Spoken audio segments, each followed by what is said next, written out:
Punjabi radio USA ਸੁਣ ਰਹੇ ਸਾਰੇ ਹੀ ਮਾਣਯੋਗ ਅਤੇ ਸਤਿਕਾਰਤ ਸਰੋਤਿਆਂ ਨੂੰ ਪੰਜਾਬੀ ਰੇਡੀਓ USA ਦੀ ਟੀਮ ਅਤੇ ਮੇਰੇ ਰਾਜਕਨਵੀਰ ਸਿੰਘ ਵੱਲੋਂ ਆਪ ਜੀ ਨੂੰ ਬਹੁਤ ਪਿਆਰ ਸਤਿਕਾਰ ਸਹਿਤ ਦੋਨੋਂ ਅੱਜ ਜੋੜ ਕੇ ਨਿੱਘੀ ਜਿਹੀ ਸਤਿ ਸ੍ਰੀ ਅਕਾਲ।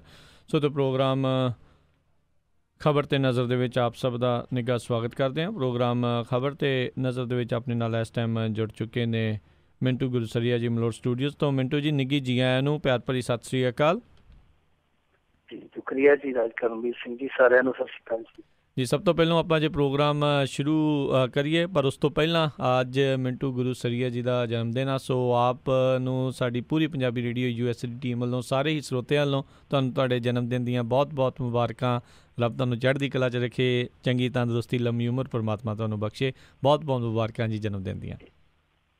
ਸ਼ੁਕਰੀਆ ਜੀ ਰਾਜਕਰਮਵੀਰ ਸਿੰਘ ਜੀ। ਅਤੇ ਪ੍ਰੋਗਰਾਮ ਦੇ ਵਿੱਚ ਸ਼ੁਰੂ ਕਰਨ ਤੋਂ ਪਹਿਲਾਂ ਸਾਡੇ ਅੱਜ ਦੇ ਸਪੋਂਸਰਸ ਉਹਨਾਂ ਦਾ ਅਸੀਂ ਧੰਨਵਾਦ ਕਰਦੇ ਹਾਂ। ਖਾਲਸਾ ਇੰਸ਼ੋਰੈਂਸ ਏਜੰਸੀ ਵੱਲੋਂ ਜਿਨ੍ਹਾਂ ਦੇ ਕੋਲੋਂ ਤੁਸੀਂ ਹਰ ਇੱਕ ਤਰੀਕੇ ਦੀ ਇੰਸ਼ੋਰੈਂਸ ਕਰਵਾ ਸਕਦੇ ਹੋ। ਇੰਸ਼ੋਰੈਂਸ ਬਾਰੇ ਪਤਾ ਕਰਨ ਲਈ ਕਾਲ ਕਰੋ ਨੰਬਰ 408-272-2500 ਦੇ ਉੱਤੇ। ਇਸ ਦੇ ਨਾਲ ਕ੍ਰਿਸ਼ਨ ਧਨੋਤਾ ਜੀ ਯੂਬਾ ਸਿਟੀ ਤੋਂ, ਅਮਰਜੀਤ ਸਿੰਘ ਦਸਾਂਝ ਯੂਬਾ ਸਿਟੀ ਤੋਂ, ਗੁਰਵਿੰਦਰ ਸਿੰਘ ਅਵਤਾਰ ਸਿੰਘ ਚਾਂਦੀ ਆਰਨੋ ਐਕਸਪ੍ਰੈਸ ਵਾਲੇ ਕੁਚੈਲਾ ਤੋਂ, ਜੱਸੀ ਗੱਲ ਪਲੰਬਿੰਗ ਵਾਲੇ ਬੇਕਰਸਫੀਲਡ ਤੋਂ, ਲਾਲੀ ਸਿੱਧੂ ਜੀ ਬੇਕਰਸਫੀਲਡ ਤੋਂ, ਗੁਰਪਾਲ ਸੋਹਲ ਕਲੋਵਿਸ ਤੋਂ, ਪ੍ਰੀਤਮ ਸਿੰਘ ਤਲਵਿੰਦਰ ਸਿੰਘ ਗਿੱਲ ਬੇਕਰਸਫੀਲਡ ਤੋਂ, ਸੁੱਚਾ ਸਿੰਘ ਫਰੈਜ਼ਨੋ ਤੋਂ, ਅਤੇ ਸਾਊਥ ਵੈਸਟ ਫਾਰਮੇਸੀ ਬੇਕਰਸਫੀਲਡ ਵਾਲੇ ਜਿਨ੍ਹਾਂ ਦੀਆਂ ਬੇਕਰਸਫੀਲਡ 'ਚ 2 ਲੋਕੇਸ਼ਨਸ ਨੇ।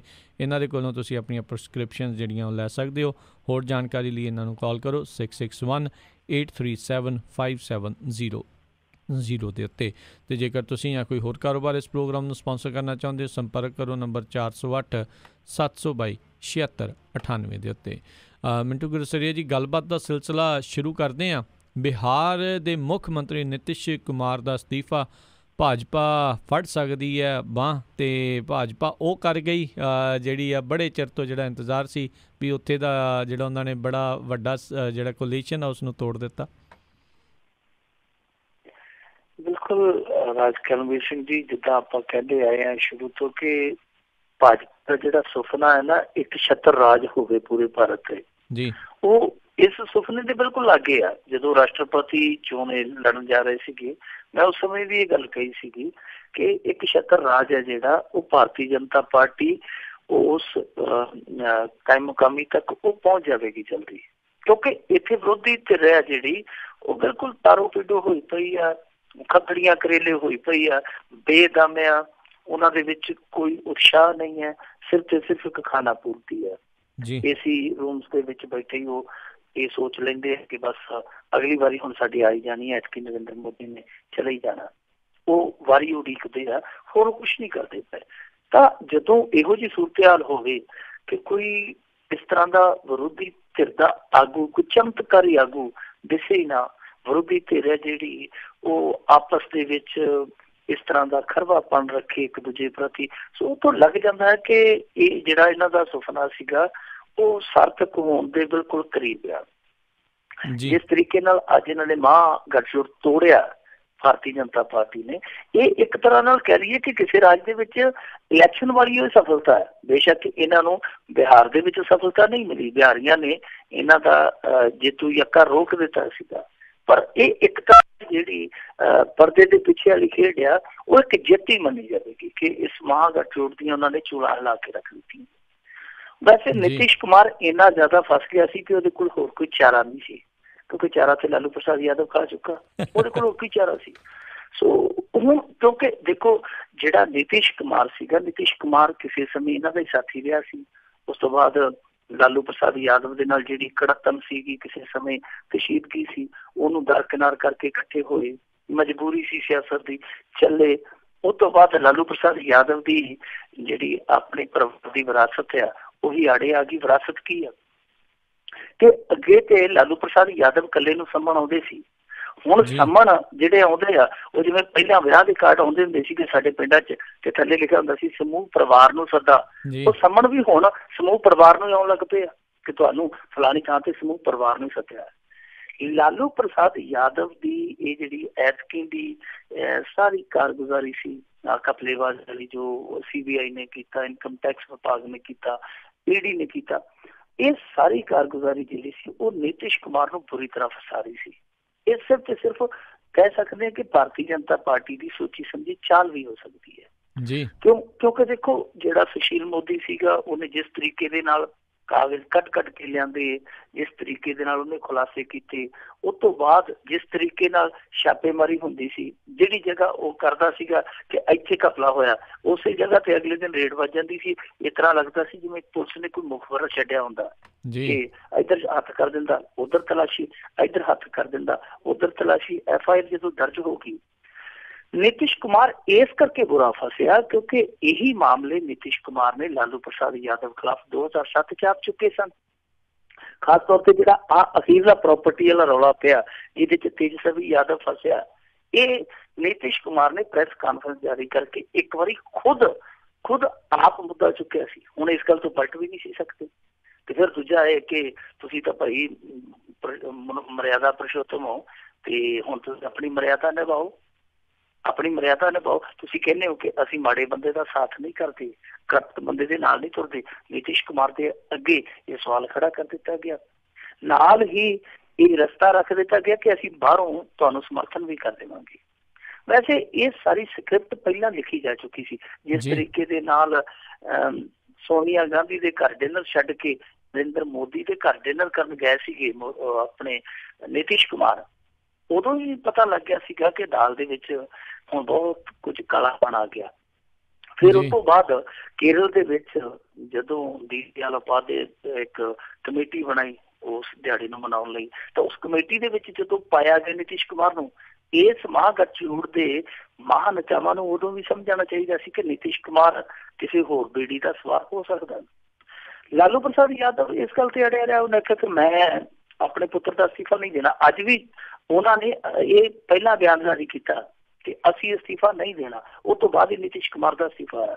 ਸੋ ਇਹਦਾ ਮਤਲਬ ਸੀ ਕਿ ਲਾਲੂ ਪ੍ਰਸਾਦ ਯਾਦਵ ਨੂੰ ਮਹਾਗਠਜੋੜ ਦੀ ਨਾਲੋਂ ਆਪਣੇ ਪੁੱਤਰ ਮੋਹ ਦਾ ਜ਼ਿਆਦਾ ਹੀ ਸੀਗਾ। ਉਹਨੇ ਆਪਣਾ ਪੁੱਤਰ ਮੋਹ ਨਿਭਾਇਆ, ਜੋ ਗੱਠਜੋੜ ਦਾ ਧਰਮ ਸੀ ਉਹਨੇ ਨਹੀਂ ਨਿਭਾਇਆ। ਜੇ ਉਹ ਅਸਤੀਫਾ ਦੇ ਦਿੰਦਾ, ਕਿਉਂਕਿ ਬਥੇਰੇ ਮੁੰਡੇ ਕੁੜੀਆਂ ਉਹਦੇ ਕੋਲ, ਲਾਲੂ ਪ੍ਰਸਾਦ ਯਾਦਵ ਕੋਲ, ਇੱਕ ਬੈਟਸਮੈਨ ਆਊਟ ਹੁੰਦਾ ਤੇ ਦੂਸਰਾ ਭੇਜ ਦਿੰਦਾ, ਪਰ ਉਹਨੇ ਇਹ ਰਸਤਾ ਨਹੀਂ ਅਪਣਾਇਆ, ਅੜ ਗਿਆ ਤੇ ਇਮਾਨਦਾਰੀ ਦਾ ਢੋਲ ਵਜਾ ਸਕਦਾ। ਸੋ ਉਹਨੇ ਅੱਜ ਫਿਰ ਇਹ ਸਾਰੀਆਂ ਪਰਿਸਥਿਤੀਆਂ ਨੂੰ ਤੋਲ ਕੇ ਅਸਤੀਫਾ ਦੇ ਦਿੱਤਾ। ਉਹ ਹੋ ਕੀ ਸਕਦਾ, ਜਿਹੜੀ ਮੁੱਖ ਦੀ ਗੱਲ ਆ। ਦੇਖੋ ਇਹਨਾਂ ਦੇ ਕੋਲ ਜਨਤਾ ਦਲ ਯੂਨਾਈਟਿਡ ਦੇ ਕੋਲ 71 ਸੀਟਾਂ, ਇਹਨਾਂ ਨੂੰ 51 ਕੁ ਸੀਟਾਂ ਹੋਰ ਚਾਹੀਦੀਆਂ। ਕੁੱਲ ਉੱਥੇ 243 ਸੀਟਾਂ ਨੇ। 122 ਸੀਟਾਂ ਚਾਹੀਦੀਆਂ, ਜਿਹਨੂੰ ਆਪਾਂ ਜਾਦੋਈ ਅੰਕੜਾ ਕਹਿੰਦੇ ਹਾਂ। ਉਸ ਜਾਦੋਈ ਅੰਕੜੇ ਦੇ ਨਾਲ ਕੋਈ ਵੀ ਪਾਰਟੀ ਹੈ ਜਿਹੜੀ ਸਰਕਾਰ ਬਣਾ ਸਕਦੀ। 122 ਜਾਦੂ ਅੰਕੜਾ ਹੈ ਜਿਹੜਾ।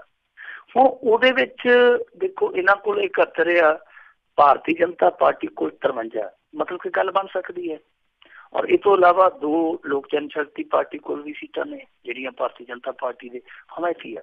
ਸੋ ਇਹਦਾ ਮਤਲਬ ਇਹ ਆ ਕਿ ਸਰਕਾਰ ਜਿਹੜੀ ਨੀਤੀਸ਼ ਕੁਮਾਰ ਦੀ ਉਹ ਚੱਲ ਸਕਦੀ। ਦੂਸਰੇ ਪਾਸੇ ਲਾਲੂ ਪ੍ਰਸਾਦ ਯਾਦਵ ਵੀ ਕੋਸ਼ਿਸ਼ ਕਰ ਸਕਦਾ, ਪਰ ਉਹਦੀਆਂ ਉਮੀਦਾਂ ਜਿਹੜੀਆਂ ਉਹ ਮੇਰੇ ਖਿਆਲ ਦੇ ਨਾਲ ਪੂਰੀਆਂ ਨਹੀਂ ਹੋ ਸਕਦੀਆਂ। ਜਿਸ ਤਰੀਕੇ ਦੇ ਨਾਲ ਅਸਤੀਫੇ ਤੋਂ ਬਾਅਦ ਨਰਿੰਦਰ ਮੋਦੀ ਨੇ ਟਵੀਟ ਕੀਤਾ, ਵਧਾਈ ਦਿੱਤੀ ਨੀਤੀਸ਼ ਕੁਮਾਰ ਨੂੰ। ਨਾਲ ਦੀ ਨਾਲ ਸੁਸ਼ੀਲ ਮੋਦੀ ਹੈ ਜਿਹੜਾ ਬਿਹਾਰ ਦੇ ਵਿੱਚ ਭਾਰਤੀ ਜਨਤਾ ਪਾਰਟੀ ਦਾ ਆਗੂ, ਜਿਸ ਤਰੀਕੇ ਨਾਲ ਉਹਨੇ ਫਟਾਫਟ ਮੀਟਿੰਗ ਕੀਤੀ ਆ।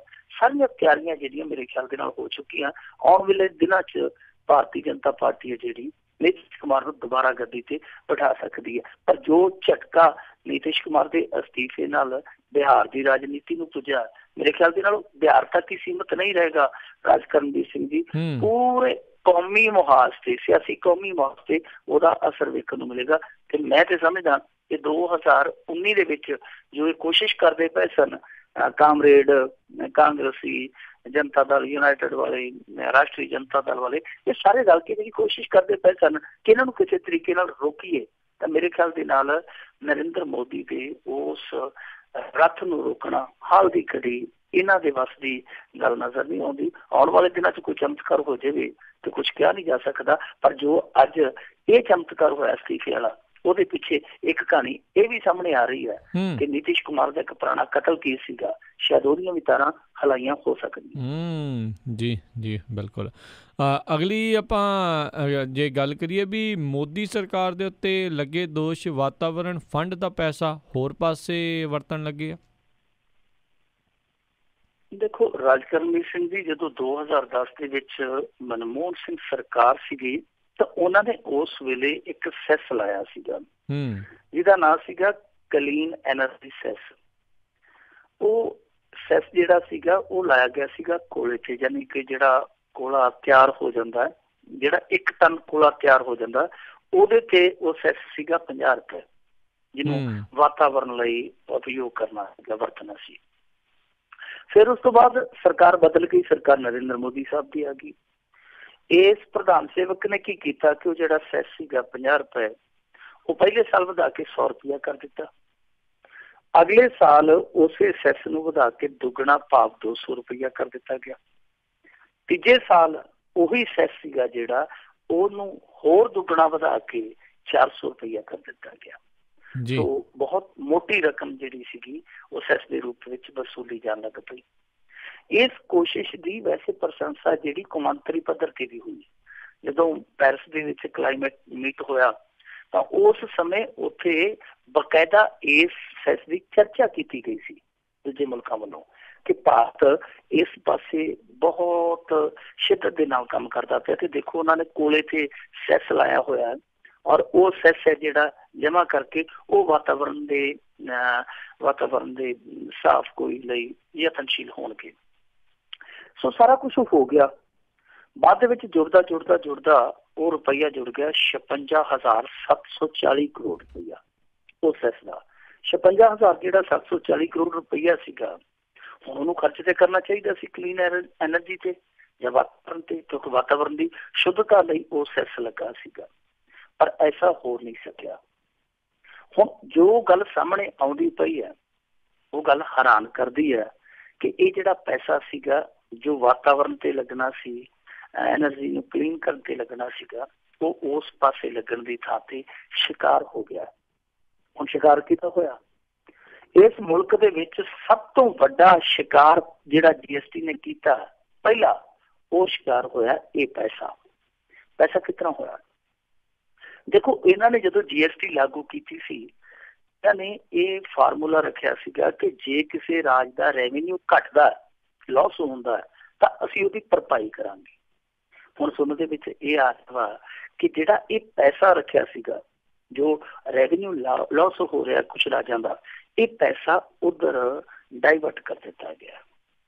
ਤੇ ਜੇ ਮਾਲੀਆ ਵਿਭਾਗ ਦੇ ਆਲਾ ਮੇਰੀ ਸੂਤਰਾਂ ਦੀ ਮੰਨੀਏ, ਜਿਹੜੇ ਖਜ਼ਾਨਾ ਮੰਤਰਾਲੇ ਦੇ ਨਾਲ ਜੁੜੇ ਲੋਕ ਆ, ਉਹ ਤੇ ਇਹ ਵੀ ਕਹਿੰਦੇ ਆ ਕਿ ਆਉਣ ਵਾਲੇ ਸਾਲ ਤੱਕ ਜਿਹੜੀ ਇਹ ਰਕਮ ਆ ਉਹ 1 ਲੱਖ ਕਰੋੜ ਤੱਕ ਪਹੁੰਚੇਗੀ ਔਰ ਸਾਰੀ ਦੀ ਸਾਰੀ ਹੈ ਜਿਹੜੀ ਉਹ ਖਤਮ ਕਰ ਦਿੱਤੀ ਜਾਏਗੀ। ਯਾਨੀ ਜਿਹੜਾ ਸੈਸ ਦਾ ਪੈਸਾ, ਸਮੁੱਚਾ ਪੈਸਾ ਹੈ, ਉਹ ਸਾਰਾ ਇੱਧਰ ਉੱਧਰ ਵਾਰ ਦਿੱਤਾ ਜਾਵੇਗਾ। ਹੁਣ ਜੇ ਕਾਇਦੇ ਦੇ ਮੁਤਾਬਕ ਦੇਖੀਏ ਰਾਜ ਕਰਨਵੀਰ ਸਿੰਘ ਜੀ, ਇਹ ਜਿਹੜਾ ਸੈਸ ਹੈ ਉਹ ਵਾਤਾਵਰਨ ਮੰਤਰਾਲੇ ਦੇ ਅਧੀਨ ਆਉਂਦਾ। ਉਹਨਾਂ ਨੇ ਇਕੱਤਰ ਕੀਤਾ, ਉਹ ਸਰਕਾਰ ਦੂਜੇ ਪਾਸੇ ਨਹੀਂ ਸੀ ਵਰਤ ਸਕਦੀ, ਪਰ ਵਰਤ ਲਿਆ ਗਿਆ। ਹੁਣ ਕੌਣ ਆ ਕੇ ਰਾਣੀ ਅੱਗਾ ਕੱਜ ਜੀ। ਬਾਕੀ ਇਸ ਪੈਸੇ ਦੀ ਜਿਹੜੀ ਇਹ ਦੁਰਵਰਤੋਂ ਹੋਈ ਆ, ਉਹਦੇ ਤੇ ਕੋਈ ਵਿਰੋਧੀ ਧਿਰ ਦਾ ਆਗੂ ਨਹੀਂ ਬੋਲਦਾ ਪਿਆ, ਕੋਈ ਸਿਆਸੀ ਸੰਗਠਨ ਇਸ ਦੇ ਖਿਲਾਫ ਮੋਰਚਾ ਨਹੀਂ ਖੋਲਦਾ ਪਿਆ, ਕੋਈ ਮੀਡੀਆ ਦੰਦ ਤੋਂ ਦੰਦ ਨਹੀਂ ਚੁੱਕਦਾ ਪਿਆ, ਸਵਾਏ ਇੱਕ ਖੋਜੀ ਪੱਤਰਕਾਰ ਦਾ ਵਾਇਰ, ਬਹੁਤ ਉਹਨਾਂ ਦੀ ਅੱਜ ਕੱਲ੍ਹ ਪੱਤਰਕਾਰਤਾ ਬੜੀ ਮਿਆਰੀ ਹੈ, ਉਹਨਾਂ ਨੇ ਇਸ ਮੁੱਦੇ ਨੂੰ ਚੁੱਕਿਆ। ਇਸ ਤੋਂ ਇਲਾਵਾ ਮੈਂ ਸਾਰੇ ਅਖਬਾਰ ਫੋਲੇ, ਕਿਸੇ ਇਹਦੀ ਕੋਈ ਬਹੁਤੀ ਚਰਚਾ ਨਹੀਂ ਹੋਈ। ਜੇ ਕਿਤੇ ਹੋਈ ਹੋਵੇ ਮੇਰੀ ਨਜ਼ਰ ਤੋਂ, ਲੇਕਿਨ ਮੈਨੂੰ ਪਤਾ ਨਹੀਂ, ਪਰ ਹੋਣੀ ਚਾਹੀਦੀ ਸੀ, ਕਿਉਂਕਿ ਸਿੱਧੇ ਰੂਪ ਦੇ ਵਿੱਚ ਵਾਤਾਵਰਨ ਦੇ ਨਾਲ ਜੁੜਿਆ ਮੁੱਦਾ, ਵਾਤਾਵਰਨ ਸਾਡੀ ਸਿਹਤ ਨਾਲ ਜੁੜਿਆ ਤੇ ਸਾਡੀ ਸਿਹਤ ਸਾਡੀ ਮਨੁੱਖੀ ਹੋਣ ਦੀ ਬੁਨਿਆਦ ਹੈ। ਸੋ ਇਸ ਪੈਸੇ ਦਾ ਇਸ ਪਾਸੇ ਵਰਤਿਆ ਜਾਣਾ, ਉਹਦਾ ਜਵਾਬ ਦੇਣਾ ਚਾਹੀਦਾ ਕੇਂਦਰ ਸਰਕਾਰ ਨੂੰ, ਪਰ ਜਵਾਬ ਤੇ ਨਹੀਂ ਦੇਣਾ। ਅਸਲ ਦੇ ਵਿੱਚ ਜੇ ਸੋਚਿਆ ਜਾਵੇ, ਸਾਡੇ ਪੰਜਾਬੀ ਦੇ ਵਿੱਚ ਉਹ ਕਹਿੰਦੇ ਹੁੰਦੇ ਆ ਕਿ ਗੁਆਂਢੀ ਦਾ ਰੂਪ ਨਹੀਂ ਆਉਂਦਾ, ਗੁਆਂਢੀ ਦੀਆਂ ਆਦਤਾਂ, ਗੁਆਂਢੀ ਦੀ ਅਕਲ ਆ ਜਾਂਦੀ ਆ।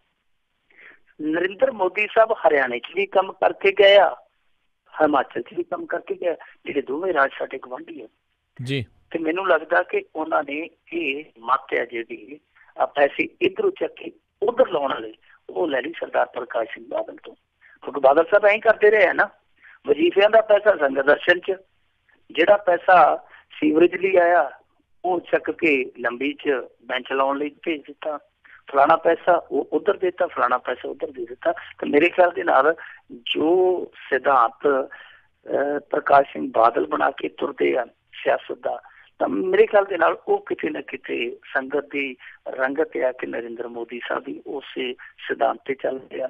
ਪਰ ਇਹ ਸਿਧਾਂਤ ਹੈ ਜਿਹੜਾ ਜੋ ਅਸਲ ਸਿਧਾਂਤ ਹੈ ਸਿਆਸਤ ਦਾ, ਉਹਦੇ ਤੋਂ ਬਿਲਕੁਲ ਉਲਟ ਆ। ਐਸਾ ਸਿਧਾਂਤ ਚਾਹੀਦਾ ਨਹੀਂ। ਜਿਸ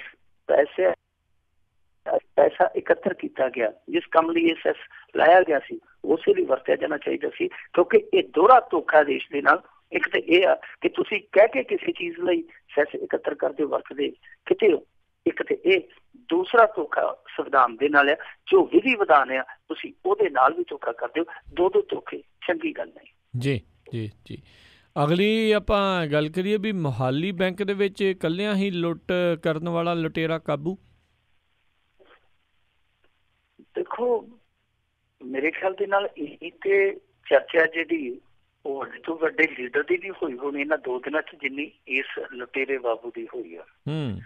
ਇਹ ਲੁਟੇਰਾ ਜਿਸ ਤਰੀਕੇ ਨਾਲ ਲੁੱਟ ਕਰਕੇ ਗਿਆ, ਲੋਕ ਹੈਰਾਨ ਸਨ ਕਿ ਕਮਾਲ ਦੀ ਲੁੱਟ ਆ ਭਾਈ। ਇਕੱਲਾ ਹੀ ਆਇਆ, ਕੋਈ ਬੰਦਾ ਨਹੀਂ, ਕੋਈ ਨਾਲ ਉਹਦੇ ਬੰਦੇ ਦੀ ਜਾਤ ਨਹੀਂ।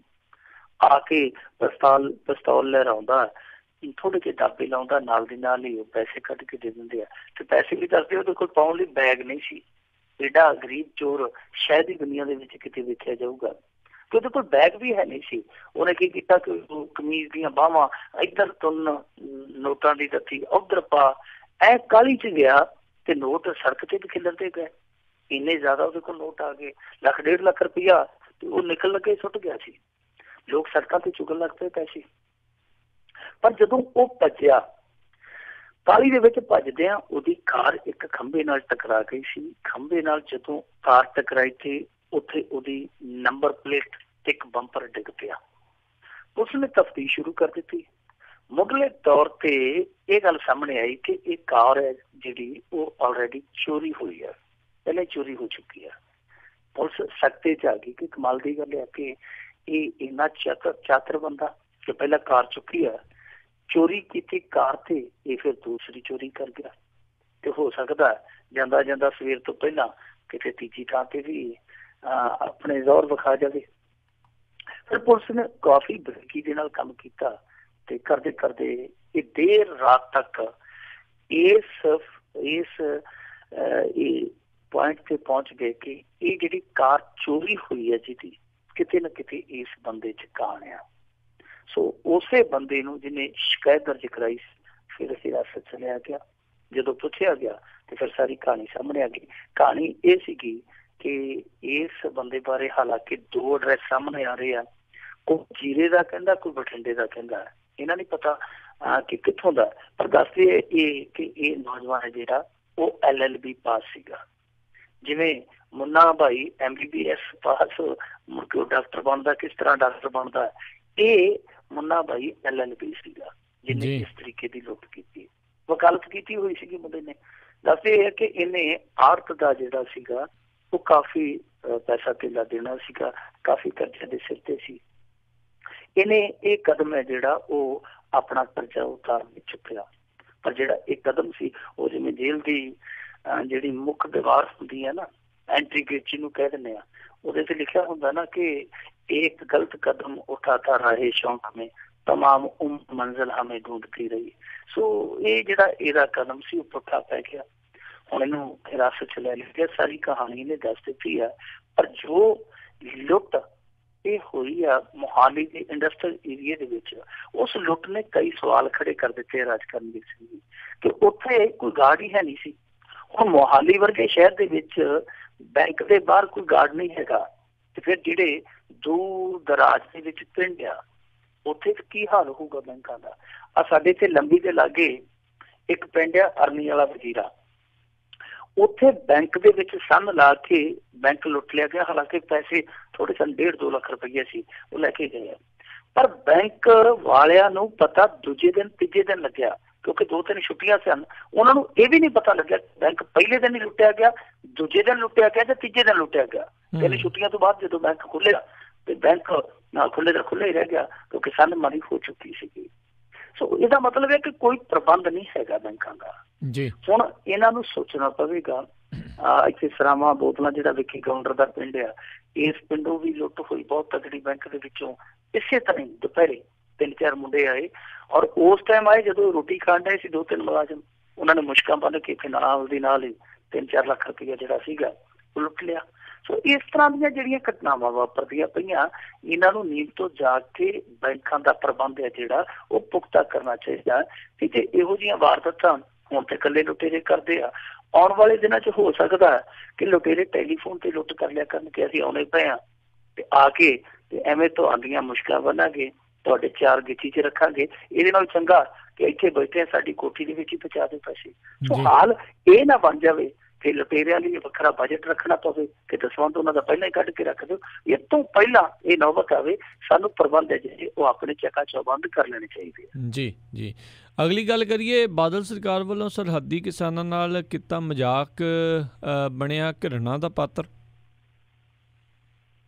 ਦੇਖੋ, ਇੱਕ ਇੰਨੀ ਵੱਡੀ ਤਰਾਸਦੀ ਹੈ ਜੀ ਕਿ ਪ੍ਰਕਾਸ਼ ਸਿੰਘ ਬਾਦਲ ਨੂੰ ਕਿਸਾਨਾਂ ਦਾ ਮਸੀਹਾ ਆਖਿਆ ਜਾਂਦਾ।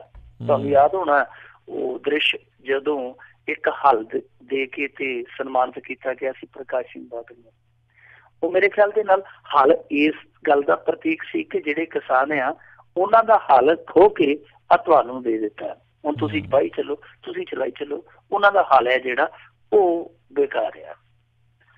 ਹਰੇਕ ਪਾਸਿਓਂ ਇਹਨਾਂ ਦੀਆਂ ਕਹਾਣੀਆਂ ਸਾਹਮਣੇ ਆਈ ਜਾਂਦੀਆਂ, ਹਰੇਕ ਪਾਸਿਓਂ ਇਹਨਾਂ ਦੇ ਸਮਰਥਕ ਤੁਸੀਂ ਸਾਡੇ ਮਗਰੀ ਕਰ ਤੋਂ ਪਏ ਹੋ, ਕੋਈ ਹੋਰ ਬੰਦਾ ਤੁਹਾਨੂੰ ਬੁਰਾ ਦਿਖਦਾ ਹੀ ਨਹੀਂ।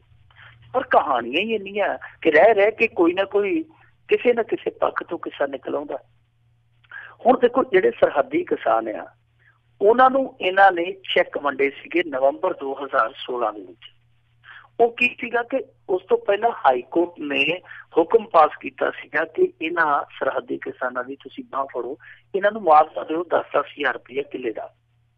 ਸੋ 2014 ਦੇ ਵਿੱਚ ਇਹ ਮੁਆਵਜ਼ਾ ਜਿਹੜਾ ਉਹ 90% ਦੇ ਦਿੱਤਾ ਗਿਆ, ਇਹਦੇ 'ਚ ਕੋਈ ਸ਼ੱਕ ਨਹੀਂ। ਉਸ ਸਮੇਂ ਤਤਕਾਲੀਨ ਸਰਕਾਰ ਨੇ ਮੁਆਵਜ਼ਾ ਵਧੀਆ ਢੰਗ ਨਾਲ ਵੰਡ ਦਿੱਤਾ। ਪਰ ਉਹ ਤੋਂ ਅਗਲੇ ਸਾਲ 2015 ਦੇ ਵਿੱਚ ਕੇਂਦਰ ਸਰਕਾਰ ਨੇ ਇਹ ਪਾਲਿਸੀ ਬਣਾ ਦਿੱਤੀ ਕਿ 50% ਅਸੀਂ ਦੇਵਾਂਗੇ, 50% ਲੋਕਲ ਗਵਰਨਮੈਂਟ ਦੇਊਗੀ ਸਰਹੱਦੀ ਕਿਸਾਨਾਂ ਨੂੰ। ਸੋ 50% ਤੁਸੀਂ ਦੇਣਾ, 50% ਅਸੀਂ ਦੇਣਾ। ਉਸ ਸਮੇਂ ਕੇਂਦਰ ਸਰਕਾਰ ਨੇ ਆਪਣੇ ਹਿੱਸੇ ਦਾ 10.25 ਕਰੋੜ ਰੁਪਇਆ ਜਿਹੜਾ ਉਹ ਭੇਜ ਦਿੱਤਾ। ਅੱਗੋਂ ਕੀ ਹੋਇਆ ਕਿ ਪ੍ਰਕਾਸ਼ ਸਿੰਘ ਬਾਦਲ ਨੇ ਚੈੱਕ ਤਿਆਰ ਕੀਤੇ, 1-2 ਜਗ੍ਹਾ ਤੇ ਚੈੱਕ ਵੰਡ ਕੇ ਤੇ 6 ਜ਼ਿਲ੍ਹਿਆਂ ਦੀ ਜਿਹੜੇ ਡਿਪਟੀ ਕਮਿਸ਼ਨਰ ਸੀ ਉਹਨਾਂ ਦੀ ਡਿਊਟੀ ਲਾ ਦਿੱਤੀ ਕਿ ਤੁਸੀਂ ਚੈੱਕ ਵੰਡੋ। ਤੇ ਇਹ ਕਹਿ ਦਿੱਤਾ ਗਿਆ ਜੀ ਕਿ ਚੈੱਕ ਵੰਡਣ ਦੀ ਜਿਹੜੀ ਜ਼ਿੰਮੇਵਾਰੀ ਹੈ ਜਿਨ੍ਹਾਂ ਡਿਪਟੀ ਕਮਿਸ਼ਨਰ ਨੂੰ ਦਿੱਤੀ ਗਈ ਹੈ, ਉਹਨਾਂ ਦੇ ਵਿੱਚ ਜਿਹੜਾ ਫਿਰੋਜ਼ਪੁਰ ਦਾ ਡਿਪਟੀ ਕਮਿਸ਼ਨਰ ਆ ਉਹ 4,98,48,200 ਰੁਪਇਆ ਵੰਡੇਗਾ। ਫਾਜ਼ਿਲਕਾ ਦਾ DC ਹੈ ਜਿਹੜਾ 4,47,74,200 ਰੁਪਇਆ ਦੇਵੇਗਾ। ਅੰਮ੍ਰਿਤਸਰ ਦੇ ਡਿਪਟੀ ਕਮਿਸ਼ਨਰ ਨੂੰ ਕਹਿੰਦੇ ਕਿ ਅਸੀਂ 3,76,39,300 ਰੁਪਇਆ ਦੇ ਦਿੱਤਾ। ਤਰਨਤਾਰਨ ਵਾਲੇ ਡਿਪਟੀ ਕਮਿਸ਼ਨਰ ਨੂੰ 3,58,93,600 ਰੁਪਇਆ ਅਸੀਂ ਫੜਾ ਦਿੱਤਾ। ਇਸੇ ਤਰ੍ਹਾਂ ਉਹ ਕਹਿੰਦੇ ਆ ਜੀ ਕਿ ਗੁਰਦਾਸਪੁਰ ਦੇ ਡਿਪਟੀ ਕਮਿਸ਼ਨਰ ਨੂੰ ਵੀ ਅਸੀਂ 2,61,26,100 ਰੁਪਇਆ ਤੇ ਪਠਾਨਕੋਟ ਦੇ ਡਿਪਟੀ ਕਮਿਸ਼ਨਰ ਨੂੰ 1,07,18,600 ਰੁਪਇਆ ਦੇਤਾ। ਇਹ ਕਿਸਾਨਾਂ ਨੂੰ ਵਾਰ ਦੇਣਗੇ। ਹੋਇਆ ਵੀ ਇਹੋ, ਇਹਨਾਂ ਡਿਪਟੀ ਕਮਿਸ਼ਨਰਾਂ ਨੇ ਅੱਡੋ-ਅੱਡ ਪਿੰਡਾਂ ਦੇ ਵਿੱਚ ਜਾ ਕੇ ਕਿਸਾਨਾਂ ਨੂੰ ਚੈੱਕ ਦੇ ਦਿੱਤੇ। ਕਿਸਾਨ ਖੁਸ਼ ਹੋਏ ਕਿ ਚਲੋ ਦੇਰ ਦੇ ਨਾਲ ਸਹੀ ਬੱਕਰੀ ਨੇ ਦੁੱਧ ਤਾਂ ਦਿੱਤਾ, ਭਾਵੇਂ ਮਹਿੰਗਣਾ ਪਾ ਕੇ ਸਹੀ, ਕੁਛ ਨਾ ਕੁਛ ਤੇ ਹੋਇਆ। ਚਲੋ ਡੁੱਬਦੀ ਬੇੜੀ ਦੀਆਂ ਹਰੇੜਾ ਹੀ। ਪਰ ਉਹਨਾਂ ਨੂੰ ਉਦੋਂ ਹੈਰਾਨੀ ਹੋਈ, ਉਦੋਂ ਨਿਰਾਸ਼ਾ ਹੋਈ ਜਦੋਂ ਉਹ ਚੈੱਕ ਹੈ ਜਿਹੜੇ ਲਾਏ ਗਏ। ਰਾਜ ਕਰਮਵੀਰ ਸਿੰਘ ਜੀ, ਸੈਂਕੜੇ ਚੈੱਕ ਨਹੀਂ, ਹਜ਼ਾਰਾਂ ਚੈੱਕ ਐਸੇ ਨਿਕਲੇ ਆ ਜਿਹੜੇ ਬਾਉਂਸ ਹੋ ਗਏ, ਉਹਨਾਂ ਖਾਤਿਆਂ 'ਚ ਪੈਸੇ ਹੀ ਹੈ ਨਹੀਂ। ਹੁਣ ਕਿਸਾਨ ਤੋਂ ਹੱਥੜ ਮਾਰ ਕੇ ਰੋਂਦੇ ਆ ਕਿ ਅਸੀਂ ਹਾਈ ਕੋਰਟ 'ਚੋਂ ਕੇਸ ਜਿੱਤਿਆ, ਹਾਈ ਕੋਰਟ ਦੇ ਵਿੱਚੋਂ ਅਸੀਂ ਕੇਸ ਜਿੱਤ ਕੇ ਥੋੜਾ ਜਿਹਾ ਮੁਆਵਜ਼ਾ ਲਿਆ, ਹੁਣ ਸਾਡੇ ਨਾਲ ਏਡਾ ਵੱਡਾ ਮਜ਼ਾਕ। ਹੁਣ ਤੇ ਸਾਡੇ ਕੋਲ ਇੰਨੇ ਵੀ ਰੁਪਈਏ ਨਹੀਂ ਹੈਗੇ ਕਿ ਅਸੀਂ ਬੱਸ ਤੇ ਚੜ੍ਹ ਕੇ ਸੁਪਰੀਮ ਕੋਰਟ ਚਲੇ ਜਾਈਏ ਇਹਨਾਂ ਦੇ ਖਿਲਾਫ ਕਿ ਦੇਖੋ ਇੱਥੇ ਅਦਾਲਤਾਂ ਦੇ ਹੁਕਮਾਂ ਨੂੰ ਵੀ ਟਿੱਚ ਜਾਣਦੇ ਆ।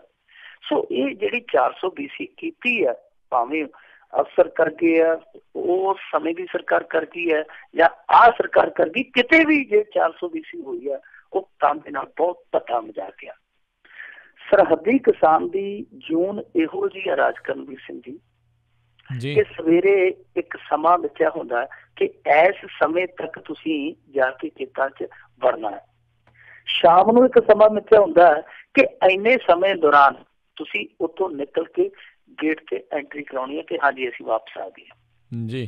ਦੇਖੋ ਕੰਮ ਭਾਵੇਂ ਕਿੰਨਾ ਵੀ ਉੱਥੇ ਕਿਸਾਨ ਦਾ ਵਿਗੜਿਆ ਪਿਆ ਹੋਵੇ, ਉਹਨੂੰ ਵਾਪਸ 5 ਵਜੇ ਗੇਟ ਕਨੀ ਆਉਣਾ ਹੀ ਪਵੇਗਾ। ਕਿੰਨੀ ਉਹਨਾਂ ਦੀ ਇਹ ਜੂਨ ਖਰਾਬ ਆ ਕਿ ਫਸਲ ਭਾਵੇਂ ਖਰਾਬ ਹੋ ਜਾਵੇ ਪਰ ਉਹਨਾਂ ਨੂੰ ਸਮੇਂ ਦੇ ਪਾਬੰਦ ਰਹਿਣਾ ਪਵੇਗਾ। ਫਿਰ 3 ਫੁੱਟ ਤੋਂ ਉੱਤੇ ਉਹ ਫਸਲ ਨਹੀਂ ਬੀਜ ਸਕਦੇ। ਕੋਈ ਫਸਲ ਐਸੀ ਉਹ ਨਹੀਂ ਬੀਜ ਸਕਦੇ ਜਿਹਦੀ ਉਚਾਈ 3 ਫੁੱਟ ਤੋਂ ਉੱਤੇ ਹੋਵੇ। ਕਿੰਨੀ ਵੱਡੀ ਇਹ ਪਾਬੰਦੀ ਹੈ ਕਿ ਉਹ ਆਪਣੀ ਮਨਚਾਹੀ ਫਸਲ ਜਿਹੜੀ ਹੈ ਉਹ ਨਹੀਂ ਉਗਾ ਸਕਦੇ। ਸੋ ਇਹ ਉਹਨਾਂ ਕਿਸਾਨਾਂ ਦੀ ਤਰਾਸਦੀ ਹੈ। ਇਸੇ ਕਰਕੇ ਹਾਈਕੋਰਟ ਨੇ ਕਿਹਾ ਸੀਗਾ ਕਿ ਭਾਈ ਇਹ ਬਹੁਤ ਸਾਰਾ ਦੁੱਖ ਚੱਲਦੇ ਆ, ਜਦੋਂ ਵੀ ਕੋਈ ਉਪਰਾਮਤਾ ਹੁੰਦੀ ਹੈ ਇਹ ਤੱਤ ਫੱਟ ਉੱਥੋਂ ਆਪਣਾ ਸਮਾਨ ਚੁੱਕ ਕੇ ਪਾਸੇ ਹੋ ਜਾਂਦੇ ਆ। ਜਦੋਂ ਵੀ ਕਿਤੇ ਟੈਂਸ ਹੁੰਦੀ ਹੈ ਉਦੋਂ ਹੀ ਇਹਨਾਂ ਦੀ ਫਸਲ ਜਿਹੜੀ ਰੁਲ ਜਾਂਦੀ ਹੈ। ਸੋ ਇਹਨਾਂ ਨੂੰ ਇੰਨਾ ਕੁ ਮੁਆਵਜ਼ਾ ਜਿਹੜਾ ਦਿੱਤਾ ਜਾਣਾ ਚਾਹੀਦਾ। ਪਰ ਮੁਆਵਜ਼ਾ ਦੇਣ ਦੀ ਥਾਂ ਤੇ ਜੋ ਦਰਦ ਉਹਨਾਂ ਕਿਸਾਨਾਂ ਨੂੰ ਇਸ ਸਰਕਾਰ ਨੇ ਦਿੱਤਾ ਜਾਂ ਉਸ ਸਰਕਾਰ ਨੇ ਦਿੱਤਾ, ਉਹ ਦਰਦ ਦੀਆਂ ਚੀਸਾਂ ਜਿਹੜੀਆਂ ਉਹ ਬਹੁਤ ਜ਼ਿਆਦਾ ਭਿਆਨਕ ਨੇ।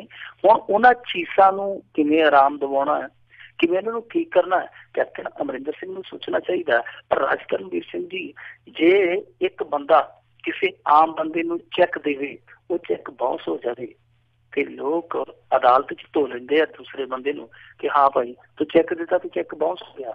ਇੱਥੇ ਇੱਕ ਸੰਵਿਧਾਨਕ ਅਹੁਦੇ ਤੇ ਬੈਠਾ ਬੰਦਾ ਉਹ ਮੁਆਵਜ਼ਾ ਵੰਡਣ ਦੀ ਸ਼ੁਰੂਆਤ ਕਰਦਾ ਤੇ ਉਸ ਤੋਂ ਬਾਅਦ ਪ੍ਰਸ਼ਾਸਕੀ ਨੁਮਾਇੰਦੇ ਉਹ ਚੈੱਕ ਦੇ ਕੇ ਆਉਂਦੇ ਆ, ਉਹ ਚੈੱਕ ਬਾਉਂਸ ਹੋ ਜਾਂਦੇ ਆ। ਕਿ ਇਹਨਾਂ ਲੋਕਾਂ ਦੇ ਗੱਲ ਦੇ ਵਿੱਚ ਕਾਨੂੰਨ ਦਾ ਰੱਸਾ ਨਹੀਂ ਪਾਇਆ ਜਾਣਾ ਚਾਹੀਦਾ। ਜੀ ਜੀ ਜੀ। ਅਗਲੀ ਆਪਾਂ ਮਿੰਟੂ ਗੁਰਸਰੇ ਜੀ ਗੱਲ ਕਰੀਏ ਵੀ ਸਰਕਾਰ ਦੀ ਉਬਰ ਆਟੋ ਸਕੀਮ ਦੇ ਨਾਂ ਵੱਡੇ ਤੇ ਦਰਸ਼ਨ ਛੋਟੇ। ਦੇਖੋ ਰਾਜ ਕਰਨਵੀਰ ਸਿੰਘ ਜੀ, ਇਹ ਜਿਹੜੀ ਰੁਜ਼ਗਾਰ ਦੀ ਪਾਲਿਸੀ ਹੈ ਨਾ, ਇਹ ਆਰਜ਼ੀ ਆ। ਮਤਲਬ ਕਿ ਦੇਖੋ ਜਿਹੜੀ ਕੈਪਟਨ ਅਮਰਿੰਦਰ ਸਿੰਘ ਦੀ ਸਮੁੱਚੀ ਕਾਰਜਸ਼ੈਲੀ, ਵੈਸੇ ਬਹੁਤ ਘੱਟ ਸਮਾਂ ਹੈ, ਉਹਨੂੰ ਆਪਾਂ ਮਾਪ ਨਹੀਂ ਸਕਦੇ ਕਿ ਉਹ ਫੇਲ ਹੈ ਜਾਂ ਪਾਸ ਹੈ, ਕਿਉਂਕਿ ਹਾਲੇ ਉਹਨਾਂ ਦੀ ਸ਼ੁਰੂਆਤ ਹੈ। ਪਰ ਜੋ ਸ਼ੁਰੂਆਤ ਦੇ ਵਿੱਚ ਸੰਕੇਤ ਆ ਉਹ ਹਰੇਕ ਏਦਾਂ ਦੀ ਲੱਗਦੀ ਹੈ ਕਿ ਉਹ ਐਸਕੇਪ ਰੂਟ ਭਾਲਦੇ ਆ। ਮਤਲਬ ਕਿ ਥੋੜਾ ਜਿਹਾ ਕੰਮ ਕਰਕੇ ਹਾਂ ਕਹਿ ਦੇਣਗੇ ਜੀ ਅਸੀਂ ਇਸ ਵਾਅਦੇ ਨੂੰ ਪੂਰਾ ਕਰ ਦਿੱਤਾ। 2-4 ਕਾਲਜਾਂ ਦੇ ਨੀਂਹ ਪੱਥਰ ਰੱਖ ਦਿੱਤੇ, ਹਾਂਜੀ ਅਸੀਂ ਕਾਲਜ ਬਣਾਉਣੇ ਸ਼ੁਰੂ ਕਰ ਦਿੱਤੇ ਆਪਣੇ ਵਾਅਦੇ ਦੇ ਮੁਤਾਬਕ। ਕਰਜ਼ਾ ਮਾਫੀ, ਮਤਲਬ ਕਿ ਵੱਡੀ ਪੰਡ ਦੇ ਵਿੱਚੋਂ 2-4 ਟਾਂਡੇ ਪਾਸੇ ਕਰਕੇ ਕਹਿਤਾ ਹਾਂਜੀ ਅਸੀਂ ਕਰਜ਼ੇ ਵਾਲੀ ਪੰਡ ਹੈ ਜਿਹੜੀ ਤੁਹਾਡੀ ਉਹ ਸਾਰੀ ਆਪਣੇ ਸਿਰ ਤੇ ਸਮੇਟ ਲਈ ਹੈ। ਮਤਲਬ ਇਹ ਹੈ ਕਿ ਉਹ ਹਰੇਕ ਥਾਂ ਤੋਂ ਚੋਰ ਮੋਰੀ ਭਾਲਦੇ ਆ ਕਿ ਇਸ ਪਤਲੀ ਗਲੀ ਕਰਨੀ ਅਸੀਂ ਨਿਕਲ ਜਾਈਏ। ਹੁਣ ਆਹ ਜਿਹੜੀ ਇਹਨਾਂ ਨੇ ਨੌਕਰੀ ਵਾਲੀ ਸਕੀਮ ਸ਼ੁਰੂ ਕੀਤੀ ਹੈ ਉਬਰ ਮੋਟੋ ਬਾਈਕਰਸ ਵਾਲੀ, ਇਹਨੂੰ ਕੱਲ ਇਹਨਾਂ ਨੇ ਝੰਡੀ ਦਿੱਤੀ ਹੈ। ਮੁੱਢਲੇ ਤੌਰ ਤੇ 80 ਬਾਈਕਰਸ ਹੈ ਜਿਹੜੇ ਉਹ ਇਹਨਾਂ ਨੇ ਮੈਦਾਨ ਚ ਉਤਾਰੇ ਚੰਡੀਗੜ੍ਹ। 80 ਬਾਈਕਰਸ ਸੀਗੇ ਜਿਹੜੇ ਉਹ ਜਦੋਂ ਉਹ ਸੜਕਾਂ ਤੇ ਉਤਰੇ ਪਹਿਲੇ ਦਿਨ 3-4 ਦੇ ਤੇ ਚਲਾਨ ਕੱਟੇ ਗਏ, ਕਿਉਂਕਿ ਜਿਹੜੇ ਬਾਈਕਰਸ ਸਵਾਰੀਆਂ ਢੋਣ ਲਈ ਇਹਨਾਂ ਨੇ ਇਕੱਲੇ ਸਨ ਉਹਨਾਂ ਨੂੰ ਕੋਈ ਲਿਖਤੀ ਪਰਮਿਟ ਤੇ ਉਸ ਚੀਜ਼ ਦਾ ਦਿੱਤਾ ਹੀ ਨਹੀਂ। ਜਦੋਂ ਟ੍ਰੈਫਿਕ ਵਾਲਿਆਂ ਨੇ ਘੇਰ ਕੇ ਉਹ ਖੱਟੇ ਜਿਹੇ ਜਿਹੜੇ ਸੂਟ ਪਾਏ ਸੀ ਉਹਨਾਂ ਦੇ ਵਰਦੀਆਂ ਜਿਹੀਆਂ ਪਾਈਆਂ ਸੀ ਜਿਹੜੀਆਂ, ਉਹ ਘੇਰ ਕੇ ਪੁੱਛਿਆ ਕਿ ਤੁਸੀਂ ਕੌਣ ਹੋ? ਉਹ ਕਹਿੰਦੇ ਜੀ ਅਸੀਂ ਕੈਪਟਨ ਸਰਕਾਰ ਦੀ ਨੌਕਰੀ ਵਾਲੀ ਸਕੀਮ ਦੇ ਮੋਟੋ ਬਾਈਕਰਸ ਹਨ। ਉਹਨਾਂ ਕਿਹਾ ਭਾਵੇਂ ਤੁਸੀਂ ਮੋਟੋ ਬਾਈਕਰਸ ਹੋ ਤੇ ਭਾਵੇਂ ਤੁਸੀਂ ਕੋਈ ਹੋਰ ਹੋ, ਏਦਾਂ ਕਰੋ ਪਰਮਿਟ ਦਿਖਾਓ। ਤੇ ਪਰਮਿਟ ਤੇ ਹੈ ਹੀ ਨਹੀਂ ਸੀ। ਪਰਮਿਟ ਦਿੱਤੇ ਨਹੀਂ, ਪਰਮਿਟ ਤੋਂ ਬਗੈਰ ਹੀ ਉਹਨਾਂ ਨੂੰ ਕਹਿਤਾ ਕਿ ਜਾਓ ਆਪਣਾ ਕੰਮ ਕਾਰ ਕਰੋ। ਦੱਸਦੇ ਕਿ 3 ਬਾਈਕਰਸ ਨੂੰ 5-5 ਹਜ਼ਾਰ ਦਾ ਚਲਾਨ ਕੱਟ ਕੇ ਚੰਡੀਗੜ੍ਹ ਪੁਲਿਸ ਨੇ ਹੱਥ 'ਚ ਫੜਾ ਦਿੱਤਾ ਕਿ ਲਓ ਤੁਰੇ ਜਾਓ।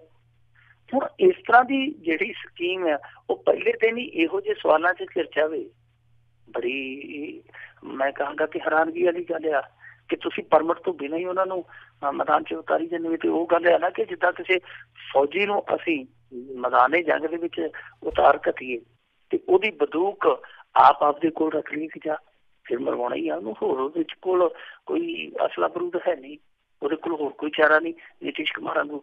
ਸੋ ਇੱਥੇ ਹੁਣ ਇੱਕ ਸਵਾਲ ਹੋਰ ਵੀ ਖੜਾ ਹੁੰਦਾ।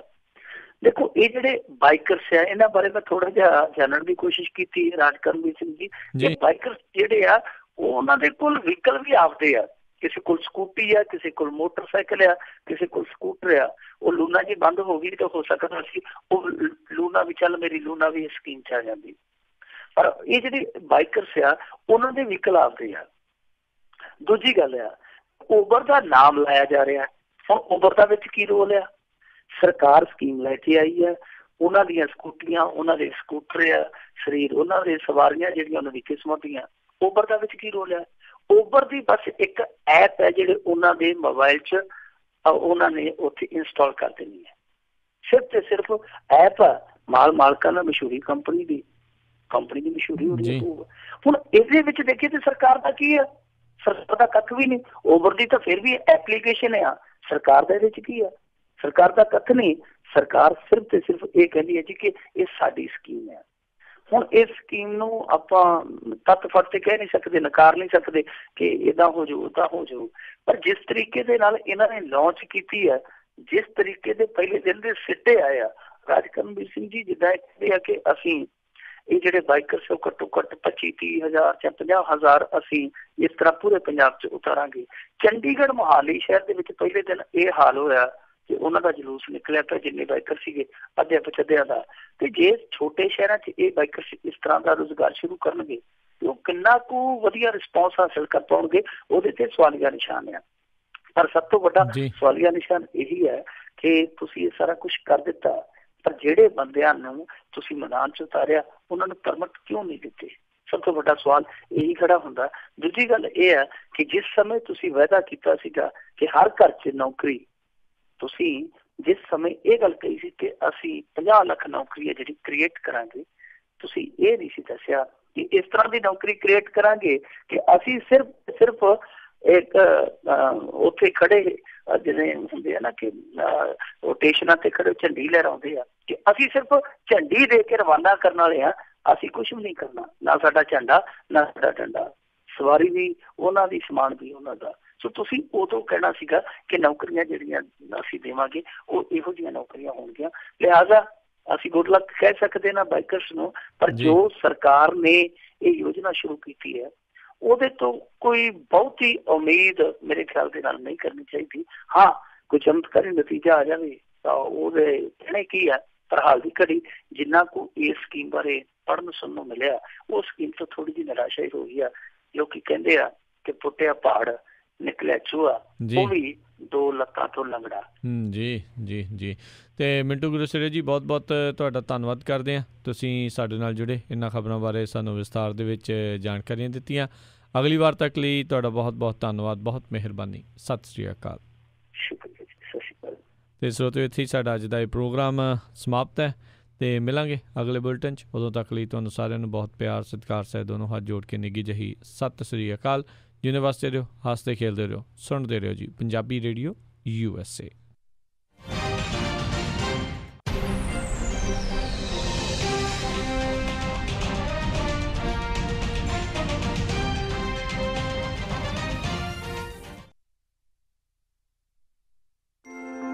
ਤੁਸੀਂ ਸੁਣ ਰਹੇ ਹੋ Punjabi radio USA, KWRU Fresno 1300 AM, KIID Sacramento 1470 AM ਅਤੇ KOBO Yuba City 1450 AM।